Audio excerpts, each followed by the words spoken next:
This is the NRCS method. Again, I have a handout note sheet where you can take notes if you want to do it there and do the calculations on that, or you can just watch the PowerPoint. So here we will actually use these terms, the initial abstraction and the storage, to calculate the runoff. The NRCS method, also called the SCS method, the Soil Conservation Service became the Natural Resources Conservation Service, is based on the runoff equals rainfall minus what's retained on the site. And the amount that's retained is the amount that's initially obtained, the initial abstraction before any runoff occurs, plus more that's retained on site or stored as the rain and the runoff goes on. So Q is the runoff, and this is actually the total discharge in inches. It's not actually a flow rate. Is P, the amount of precipitation in inches, minus the sum of the initial abstraction plus the F, that's the retention after runoff begins. And you'll see that the F is going to fall out of the equation, and then the next step, the IA, will actually fall out of the equation, but we'll use that for some other things.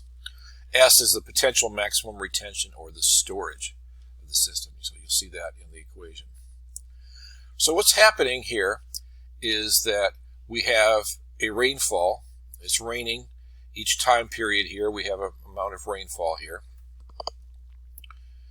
And then initially in time, the rainfall fills the initial abstraction, the amount that's going to be stored initially.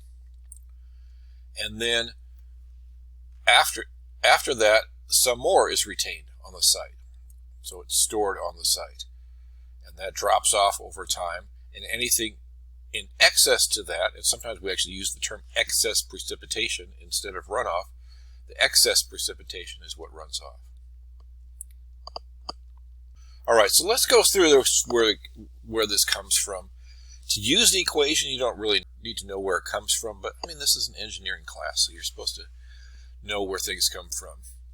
So the runoff can be thought of as, so before we had this equation, the runoff is the rainfall minus the storage, which is the initial storage plus the storage later. So the amount that runs off is proportional to the remaining retention over the max storage. So if it's all filled up, F equals S, then Q is just the P minus the initial abstraction. So if the F is a small fraction of S, then the runoff at that point is less.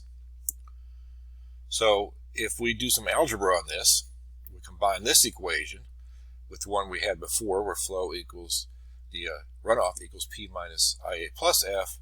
Algebra happens, and we get Q equals P minus IA quantity squared over P minus IA plus S. We're not quite done with that yet, so it turns out, well, how do we come up with the initial abstraction? Well, we're going to take an estimate of that. Studies have found that the initial abstraction is 20% of storage. So let's plug that number in. So we plug that into our equation we had before, and we get Q equals P minus 0.2S quantity squared over P plus 0.8S, where that 0.8 comes from the minus 0.2S plus 1S. There, so 1 minus 0.2 is 0.8. So that's our NRCS equation. And the S comes from a curve number, and it's calculated 1,000 over the curve number minus 10. So if we have, I can move me a little bit there, if the curve number is 100, so impermeable is usually like 98, but if it's equal to 100, 100% runs off, that's what well, not really. You'll see it's not really linear like that. So if it's 100, then the S, the storage, is 1,000 over 100, 1,000 over Cn, minus 10 would be 10 minus 10 equals 0, no storage or 100% runoff. So you remember it's 1,000 over Cn minus 10, so if you put a parentheses, it'd be around 1,000 over Cn. So in like tests and quizzes and stuff, students make mistakes most often by doing 1,000 minus 10 over Cn, or by forgetting that square there. So that's easy to do when you're like in the midst of a test, but remember it's 1,000 over Cn minus 10. There's a metric version of it. You'll see it written as just converting units there, inches to millimeters, 25.4. Sometimes you'll see it written divided by 0.0394. So that's why if you look up a source and you see 0.0394 there, 25.4, those are both used. They're the same thing. One's the inverse of the other. So the curve numbers come from, again, we have some tables for that. And like in the rational method, they're a function of the soil, because some soils are better drained than other soils, and the land use. So let's do an example here. You can again do this on the note sheet, or you can just watch.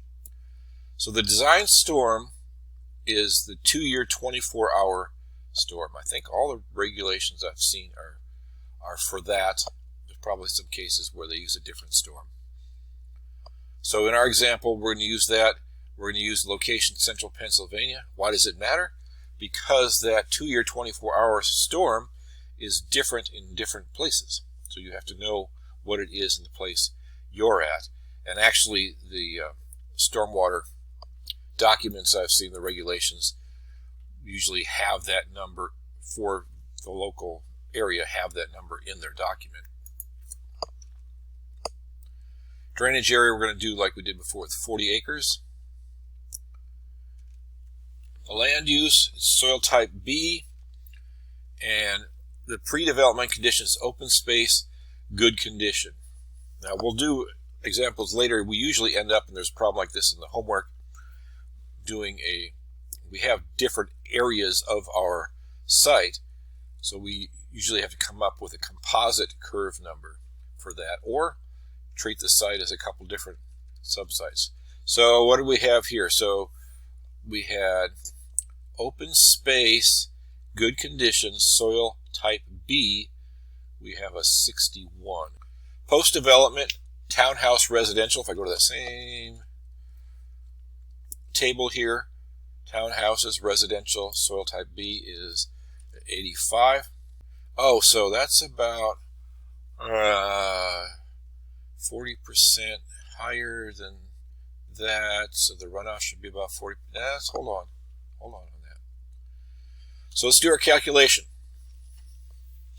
Pre-development, the open space, the storage is 100 over 61 minus 10, 6.4 inches.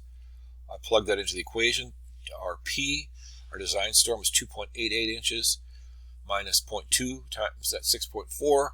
That whole quantity squared over 2.88 plus 0.8 times 6.4, we get 0.32 inches. So the post-development should be about 40. No, I keep saying that. That's not right. We'll see here. It's not linear. So the storage for the post-development is 100 over 85 minus 10 is 1.76. So like 85 is a little higher than 61, but the storage is like 1/4 of that.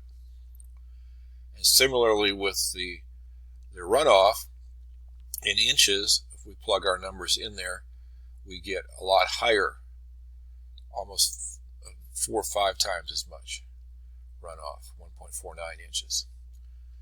So if I want to calculate the volume difference, so if I have to store and infiltrate the difference between pre-development and post-development, I multiply the difference between those, 1.49 minus 0.32, times the area, convert units, I get 3.9 acre feet.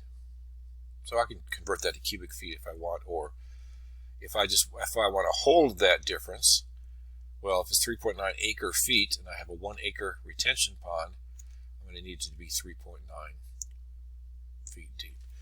So we'll pick this up again in the church example, and in the church example we'll also extend this. We'll do the NRCS rate equation in there. And then again, look for, there's an assignment in there to do this. This is one of one of the problems in there is calculating composite curve number, and the other one is calculating the runoff. And this is the main equation we'll be using in our runoff calculations.